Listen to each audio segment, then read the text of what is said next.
말씀 나눌 텐데요. 오늘 본문이 한 왕의 이야기를 쭉 볼 건데 본문이 너무 길어서 본문을 읽지는 않고 여러분 같이 성경책을 펴시고 말씀을 성경책 보시면서 따라 들으시면 되겠습니다. 역대하 14장입니다. 구약성경 673쪽에 있고요. 핸드폰이든 성경책이든 성경책을 준비하면서 같이 말씀을 나누도록 하겠습니다. 아사왕의 생애와 교훈이라는 제목으로 말씀을 나누도록 하겠습니다.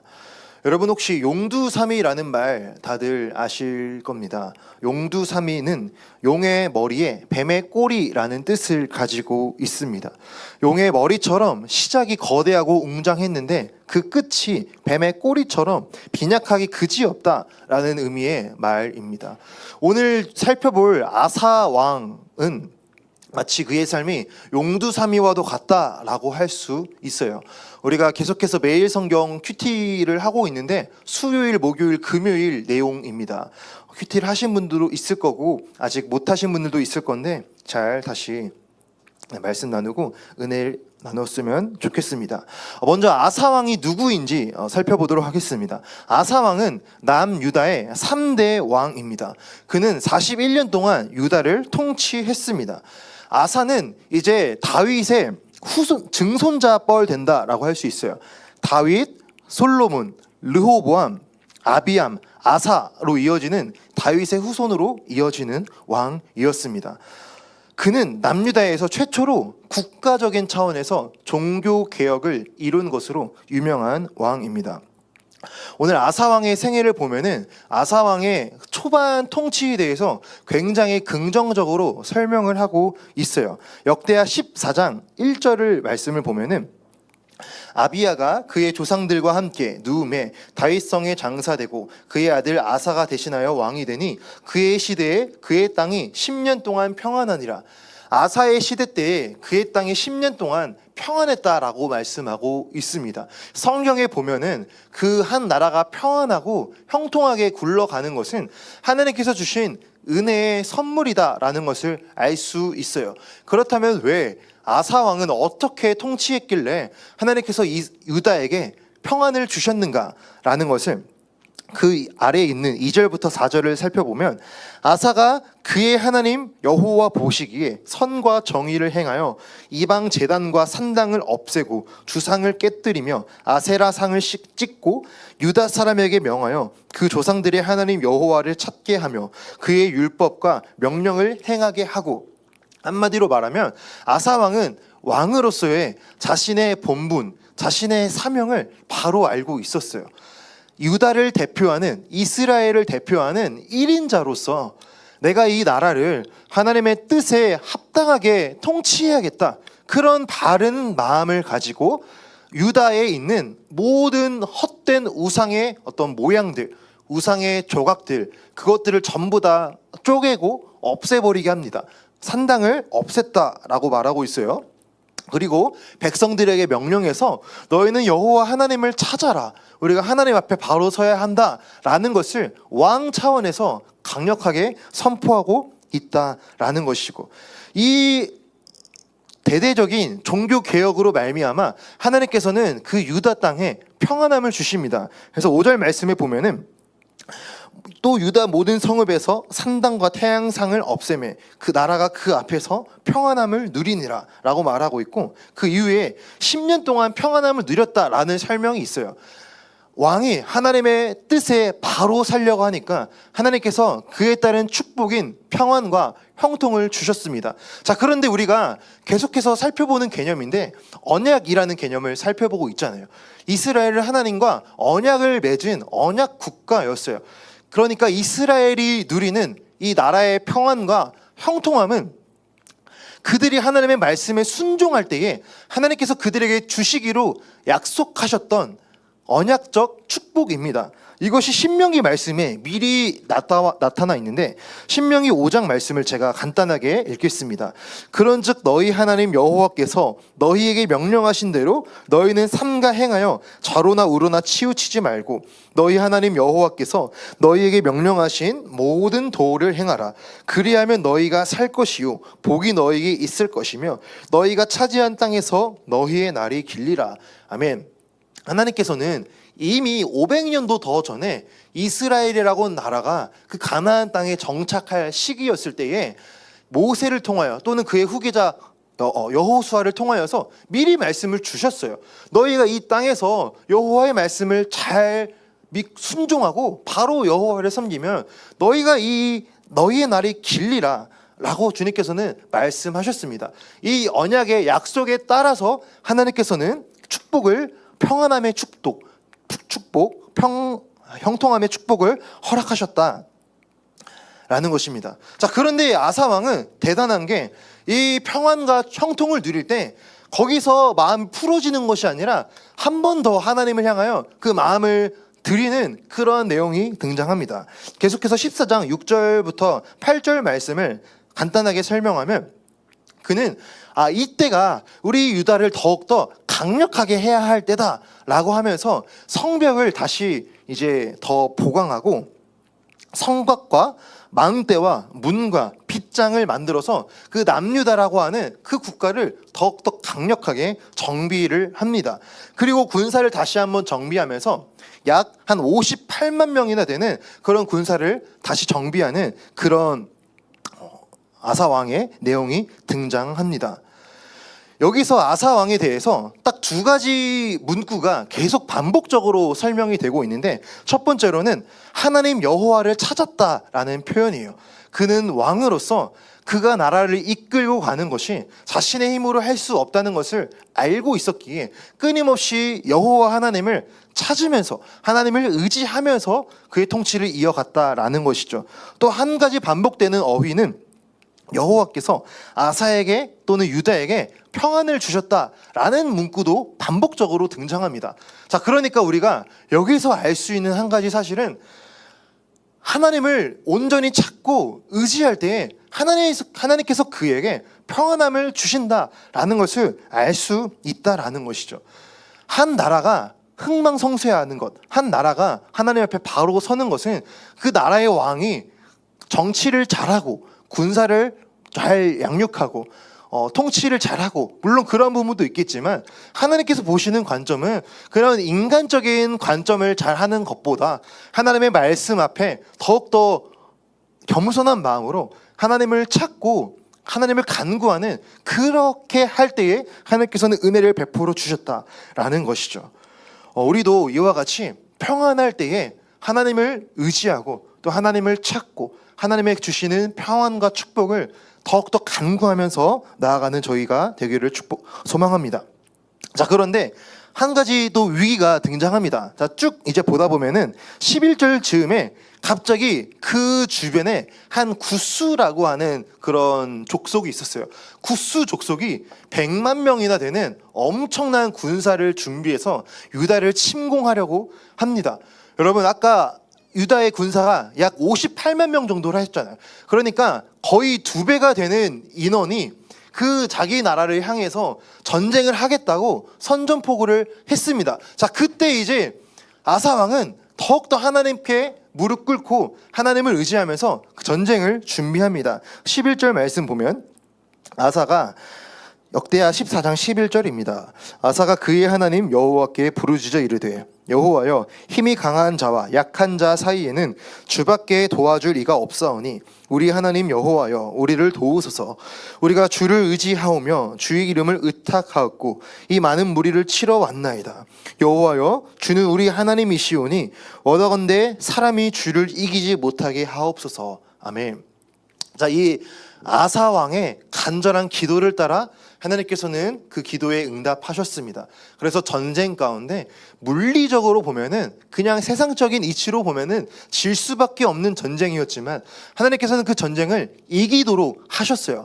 그래서 그 전쟁에서 이겨서 구스 사람 그 모든 네, 사람들이 도망하였다. 구스 사람들 중에 살아남은 자가 없었다라고 말을 하고 있습니다. 그리고 하나님께서는 그 주변 족속들로 하여금 남유다 사람들을 두려워하도록 했어요.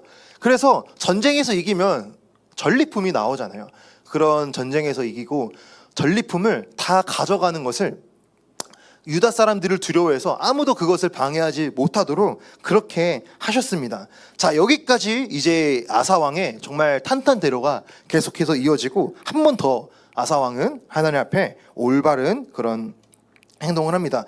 자, 그 구스와의 전쟁 이후에 한 선지자가 아사 왕을 찾아와서 이렇게 말을 합니다.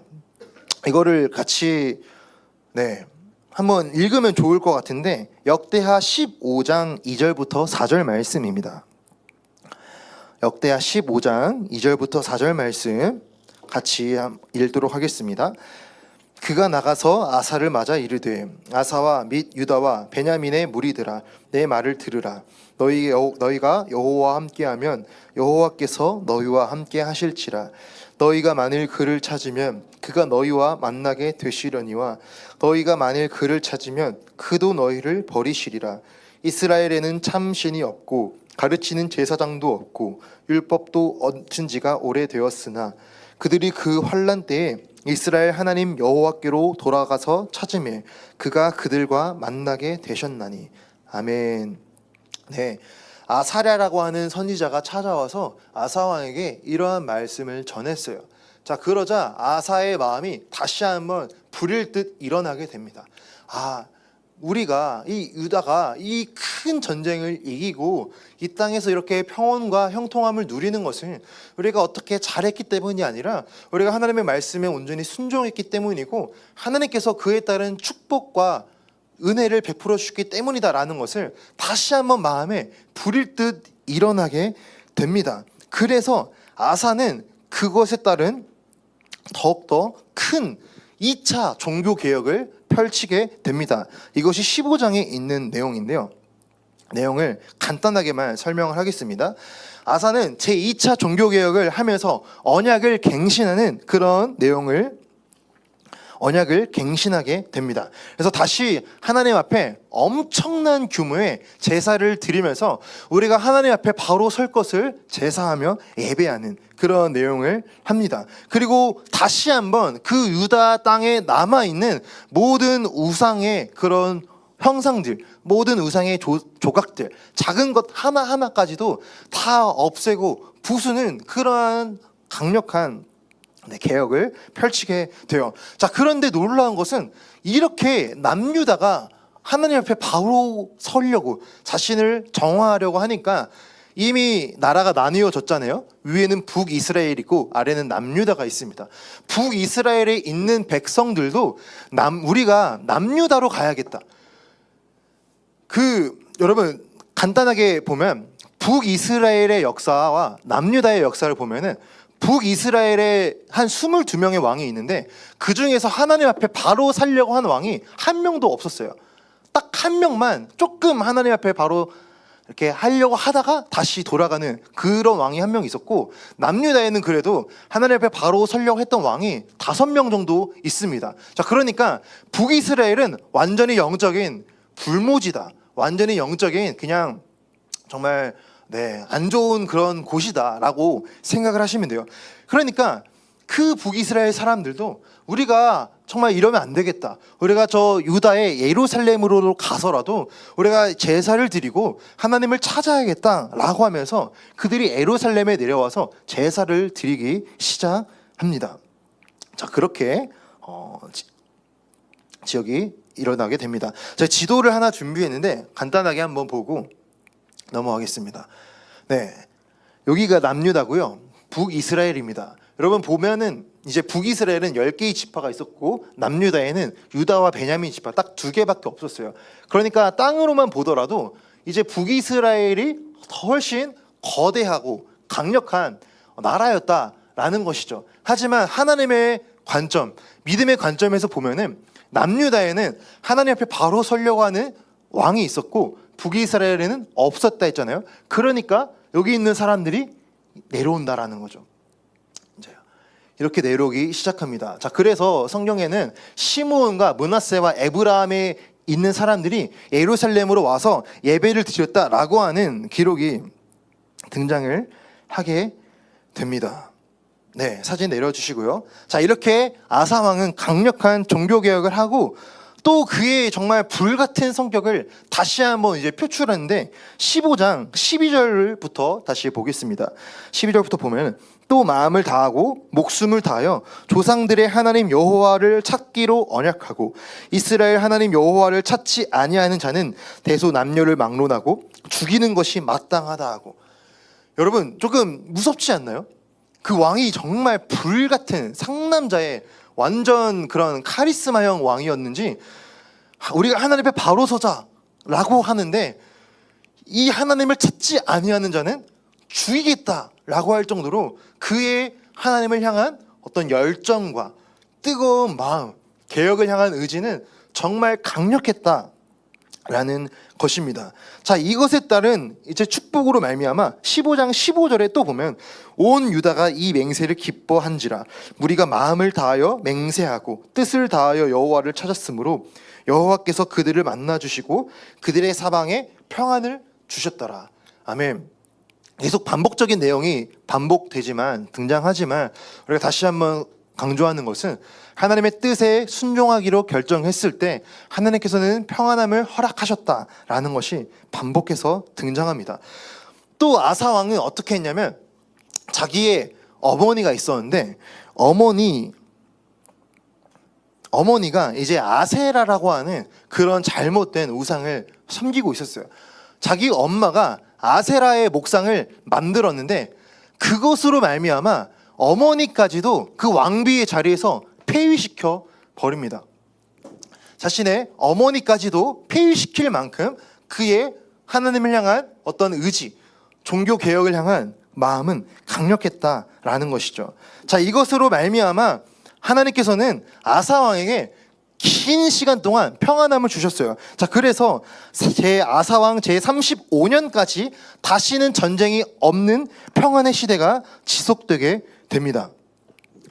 여러분, 아사의 성격을 우리가 간단하게 한번 생각해 보기를 원하는데 방금 나왔듯이 하나님을 믿지 않으면 죽이겠다, 엄마까지도 우상을 만들면 폐위시켜 버릴 정도로 그는 굉장히 뜨겁고 다혈질의 어떤 그런 기질을 가지고 있었다라는 것을 생각을 해볼 수가 있습니다. 여러분, 사실 근데 인간적으로만 생각해 보면 이런 어떤 기질은 굉장히 좋게 쓰임받을 수도 있지만 굉장히 사실은 위험한 기질이 될 수도 있잖아요. 왕으로서 그 불같은 성격을 굉장히 안 좋은 쪽으로도 표출할 수 있는데 그 마음이 하나님께 붙잡히니까 그 기질의 약점까지도 하나님께서 만지시고 다루셔서 고쳐서 사용하시는 그런 내용을 볼 수가 있습니다. 여러분, 성령과 기질이라는 책이 있는데 그 책의 핵심 내용은 그거예요. 각 사람마다 타고난 기질은 전부 다 다른데 그 기질마다 강점이 있고 약점이 있다라는 거죠. 자, 그런데 그 강점을 잘 개발시켜서 그걸로 하나님께 쓰임 받으면 되는데 본인이 가지고 있는 고유의 약점까지도 우리가 하나님을 의지하면서 성령님을 의지하면서 기도할 때 하나님께서는 그것을 다루도록 하셔서 그것을 만져주셔서 하나님께 쓰임받게 하신다라는 내용이 그 책의 주된 메시지입니다. 자, 그러니까 아사 왕을 살펴볼 때 그의 불같은 성격도 하나님의 손에 붙잡히니까 하나님은 그를 강력한 종교개혁을 이루는 그런 엄청난 전무후무한 왕으로 세우셨다라는 것입니다. 그래서 이것을 우리에게 한번 적용을 시켜보면은 우리도 각 사람마다 기질이 다르고 강점과 약점이 다르잖아요. 그런데 우리가 가진 강점과 약점을 우리가 다른 사람과 비교하면서 그것으로 이제 다른 사람과 비교를 하는 것이 아니라 이것을 하나님과의 관계 안에서 풀어나갈 수가 있다라는 거죠. 우리가 가진 기질적인 강점은 하나님 안에서 기도하면서 더욱더 개발시키고 우리가 가진 어떠한 약점은 우리가 하나님 앞에 무릎 꿇고 성령님을 의지하면서 성령님의 9가지 그런 은사를 구하면서, 열매를 구하면서 하나님의 도우심으로 이것을 다스릴 수 있게 달라고, 뭐 우유부단한 사람이라면 하나님 앞에 결단력을 달라고 하고, 아사왕과 같이 너무나 다혈질인 사람이라면 하나님 앞에 그런 마음을 잘 다스릴 수 있게 달라고 자신의 어떠한 약점까지도 기도하면서 나아갈 수 있다라는 것입니다. 자, 여기까지 이제 아사왕의 계속해서 올라가는 용두, 이제 용의 머리처럼 상승하는 내용이었다면 16장부터는 갑자기 분위기가 확 달라집니다. 아까 아사왕이 41년 동안 통치했다 했잖아요.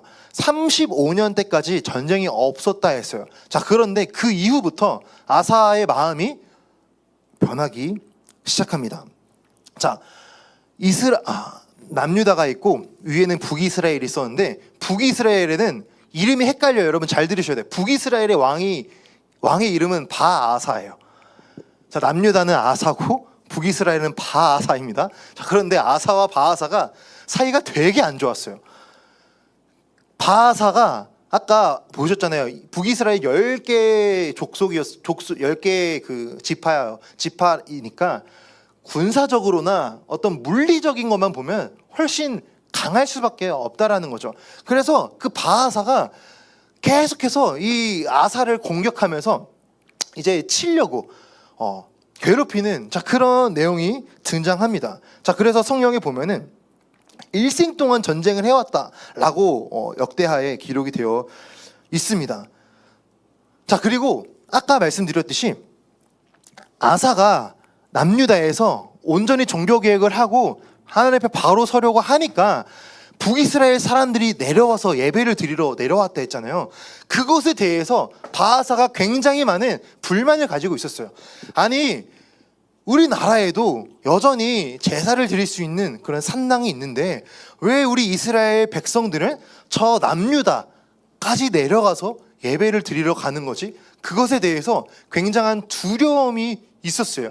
이러다가 우리 백성들이 내려가서 확 유다 편에 붙어버리는 거 아니야? 우리나라 주민들이 줄어드는 거 아니야? 그것에 대한 굉장히 어떤 불만과 염려가 있었습니다. 자, 그래서 바아사가 어떻게 했냐? 남유다의 라마라고 하는 곳을 점령합니다. 그곳을 점령해서 그곳에 성을 쌓기 시작해요. 그 라마라고 하는 곳은 예루살렘에서 위로 6km 있는 지역이었어요. 제가 보니까 여기서 위로 6km면 구로구, 금천구라고 합니다. 굉장히 가깝잖아요. 예루살렘이 수도인데 바로 위로 6km를 점령해서 성을 건축하니까 남유다의 아사왕이 갑자기 마음이 불안에 떨기 시작하는 거예요. 자, 그런데 그가 이전처럼 하나님을 찾고 하나님께 엎드려서 기도를 해야 하는데 어느새 아사왕의 마음이 변해 있었어요. 그가 하나님을 찾는 것이 아니라 그가 누구를 찾았냐면 아람 왕을 찾습니다. 위에 있는, 저 위에 아람이라는 족속이 있는데 아람 왕에게 자기 왕궁에 있는, 또 성전에 남아있는 모든 은과 금을 다 싹 쓸어가지고 아람 왕 벤하닷에게 갖다 바치면서 공조하면서 우리가 이것을 다 드릴 테니까 아람이요, 이 북이스라엘을 쳐주세요, 공격해주세요 라고 하는 거예요. 자, 그것에 따라서 아람이 북이스라엘을 공격합니다. 자, 그래서 결국 그 라마의 성을 건축하는 것은 무산되었고 다시 남유다가 라마 성을 지킬 수가 있게 되었어요. 자, 그런데 문제는 그가, 우리가 계속해서 스토리가 라인이 반복되잖아요. 비슷한 스토리가 반복되는데 앞에 두 번의 전쟁 때는 어떻게 했었죠? 하나님을 찾으면서 하나님 앞에 바짝 엎드리면서 하나님을 가장 먼저 찾았던 아사 왕이었는데 시간이 35년 정도 지나니까 그의 마음이 굉장히 변질되어서 큰 위기 앞에 하나님을 찾는 것이 아니라 자신의 모든 것을 다 갖다 바치면서 사람 왕을 찾기 시작합니다. 예전처럼 하나님께 무릎 꿇고 간구하고 엎드리는 것이 아니라 사람 왕, 인간 왕, 눈에 보이는 것을 더욱더 의지하면서 이거 우리를 지켜달라고 무릎 꿇는 그런 아사의 모습을 볼 수 있다라는 것이죠. 자, 하나님이 이 일에 대해서 하나니라고 하는 선지자, 이름 헷갈리시면 안 돼요. 하나니라고 하는 선지자를 보내셔서 책망을 하십니다. 역대하 16장 9절 말씀입니다. 역대하 16장 9절 다 같이 한 목소리로 읽으면 좋겠습니다. 역대하 16장 9절 시작. 여호와의 눈은 온 땅을 두루 감찰하사 전심으로 자기에게 향하는 자들을 위하여 능력을 베푸시나니 이 일은 왕이 망령되이 행하였은즉 이후부터는 왕에게 전쟁이 있으리이다 하매. 아멘. 이 말씀은 굉장히 사실 유명해서 암송으로도 많이 하는 말씀인데 이러한 맥락 가운데 주어진 말씀이에요. 그가 말하기를 하나님께서는 온 땅을 감찰하시면서 모든 사람의 마음을 두루 감찰하고 계신다. 그러면서 전심으로 자기를 찾는 자들에게 능력을 베푸시는 하나님이다라는 거죠. 아사는 그 능력을 베푸시는 하나님을 경험했습니다. 이전 35년 동안 그가 왕으로 있으면서 하나님께 엎드리고 기도했을 때 하나님께서 그 유다의 평온과 형통함을 주셔서 그가 전쟁에서 이기게 되고 평안한 기간을 살아가게 되는 그러한 하나님의 능력을 경험했어요. 자, 그런데 시간이 지나자 그의 마음이 점점 하나님을 떠나게 되면서 그 하나님을 전심으로 찾는 것이 아니라 하나님을 찾지 않으니까 어떻게 됩니까? 눈에 보이는 것을 찾게 됩니다. 눈에 보이는 것을 찾으니까 인간왕을 더욱더 의지한다라는 거죠. 하나님의 방법을 더 이상 구하는 것이 아니라 사람의 방법을 구한다. 믿음의 방법을 더 이상 하는 것이 아니라 세상적인 방법을 구한다라는 것입니다. 이것에 대해서 하나님께서는 책망하셨다라는 거죠. 전쟁이 있을 것이다. 이 부분을 이제 말씀을 준비하면서 이런 생각을 하게 되었습니다. 하나님의 뜻대로 순종하면 하나님께서 평안함이라고 하는 축복을 주시는데 이 평안함이라는 평안의 기간이 오래되면 오히려 그 마음이 무너지는 이런 정말 역설적인 상황을 보면서 이게 굉장히 두려운 내용이지 않나라는 생각을 하게 되었어요. 사실 이 이스라엘 유다의 스토리는 정말 많은 어떤 교훈과 국가적인 교훈으로도 연결이 될 수도 있을 것 같아요. 나라와 민족에 대한 이야기는 사실 너무 요즘에 시끄러워서 언제 한번 이제 아예 제대로 준비해서 나누기를 원하는데 정말 요즘에 너무 많이 흔들리잖아요. 너무 많은 안 좋은 소리가 들리는 걸 보면서 정말 우리가 오늘 본문을 살펴보면서 평안함이 하나님의 축복인데 그 가운데 하나님을 떠나게 되었을 때 다시 전쟁이 있을 것이다라는 그런 책망을 보면서 우리가 정말 이 시대를 어떻게 살아야 하는가라는 것을 한번 생각을 해보기를 원합니다. 이렇게 조금 거대한 차원으로 생각을 해볼 수도 있고 우리 개인적인 삶으로도 생각을 해볼 수 있어요. 우리 개인의 삶 가운데 하나님께서 주시는 평안함이 있을 수 있는데 그 가운데 우리의 마음이 하나님을 떠나게 되고 다른 것을 더 찾게 되고 다른 우상을 더 가까이 하게 되면 하나님께서는 다른 환경을 통하여 외부의 환경을 통하여 우리의 마음을 흔드실 수가 있다라는 거죠. 오늘 이것을 생각해 보기를 원합니다. 그래서 우리가 이런 흔드심 가운데 있다면 여러 가지 환경이 좀 어렵고 내가 원하지 않는 일이 일어나고 좀 내 힘으로 해결할 수 없는 조금 버거운 일이 있거나 왜 이런 일이 있지? 조금 짜증나거나 거부감, 조금 마음에 스트레스가 있거나 여러 가지 이런 버거운 일이 있을 때 우리가 그냥 인간적인 방법으로 생각하는 것을 좀 넘어서서 하나님과의 관계 안에서 생각을 해보기를 원합니다. 하나님은 내가 이 상황과 이 시즌 가운데 내가 어떻게 반응하기를 원하시는가? 나의 삶에 어떤 스트레스 받는 상황 가운데 어려운 상황 가운데 내가 이것을 어떻게 풀어나가기를 원하시는가?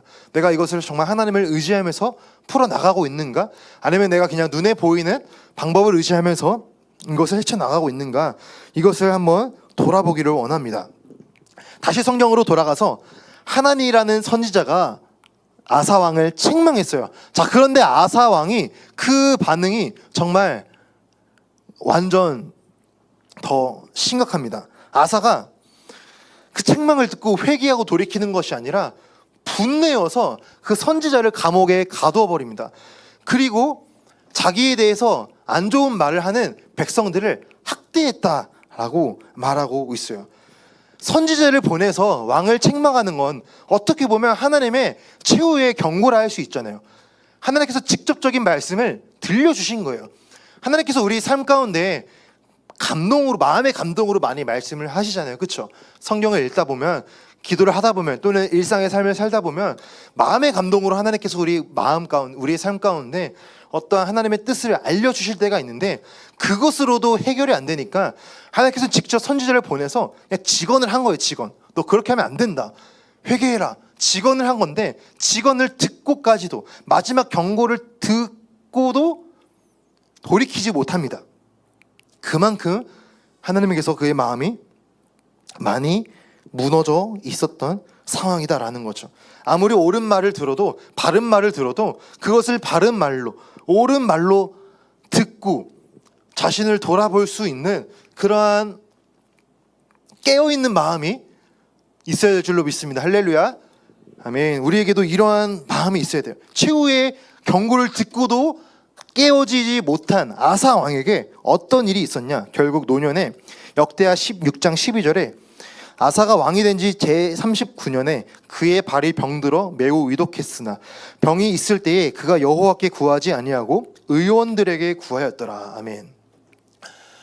그러자 그의 발에 심각한 병이 들었다고 했어요. 자, 그런데 아사가 어떻게 했죠? 하나님께 구하지 않고 의원들에게 구하였다. 여러분, 우리가 몸이 아프게 되면 우리 마음은 자동적으로 좀 가난해집니다.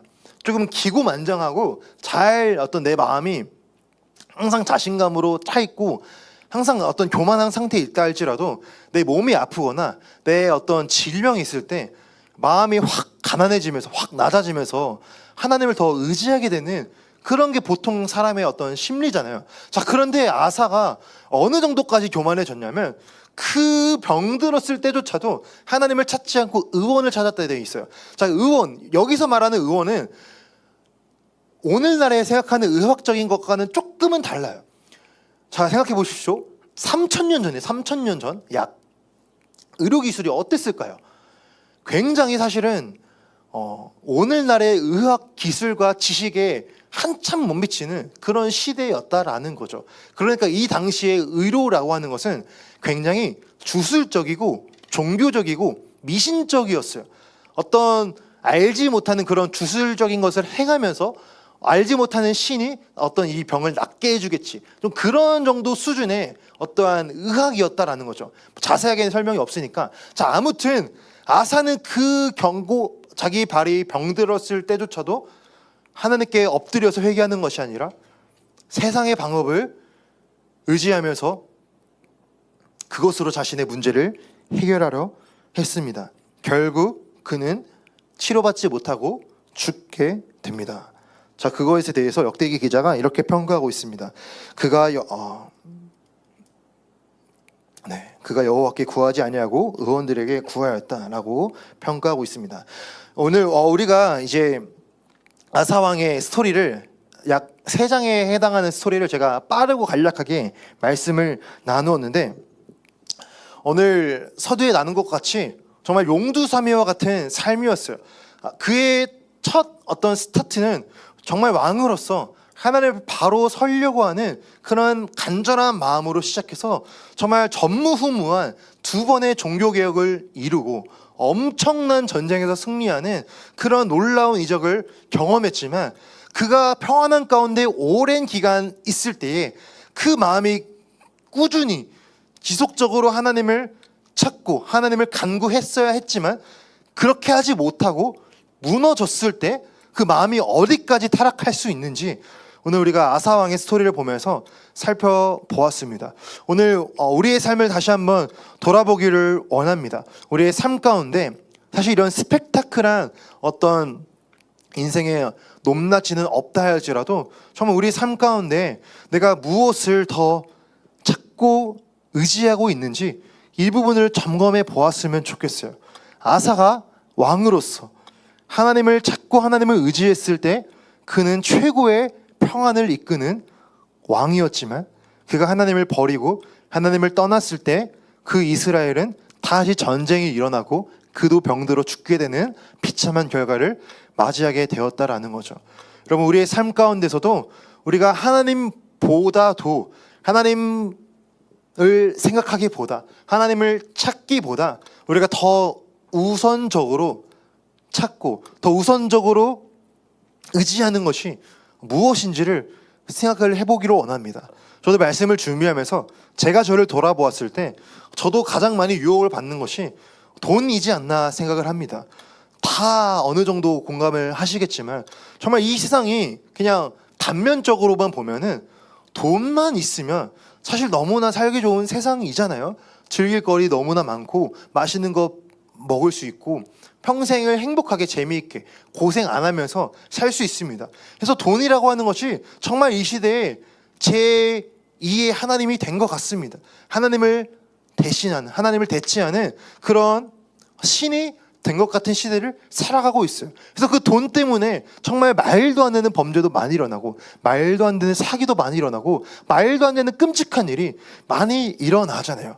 우리가 이러한 시대를 살아가면서 물질 만능주의 시대를 살아가면서 우리가 우리 마음을 다시 한번 돌아보기를 원합니다.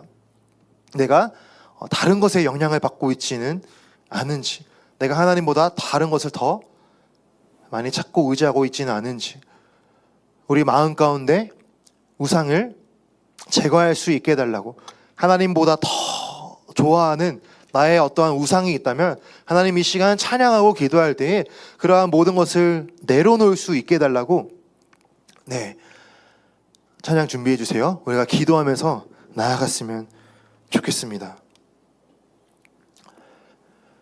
결국에 우리의 삶은 여러분 천국 가는 그 날까지 우리의 믿음을 지켜야 하는 삶이에요. 아사가 그 첫 열정과 첫 사랑으로 쭉 이어졌으면 좋겠지만 결국 그 첫 마음과 첫 열정은 끝까지 이어지지 못했습니다. 여러분, 사실 우리가 아직 젊은 나이지만 우리가 이 젊음의 때에 하나님을 향한 이 첫 사랑과 첫 마음을, 이 열정을 우리가 잃어버리지 않게 해달라고, 우리가 계속해서 지속할 수 있게 해달라고, 하나님을 사랑하는 마음을, 하나님 내가 늙어서도, 하나님 내가 직장인이 되어서도, 하나님 내가 나중에 돈이 많이 생기고 내가 어느 정도 나이가 있다 할지라도 그때에도 하나님을 떠나지 않는 내 평생에 하나님을 사랑하는 사람이 될 수 있게 해달라고 우리가 또 간절하게 찾고 기도하는 시간 되기를 소망합니다.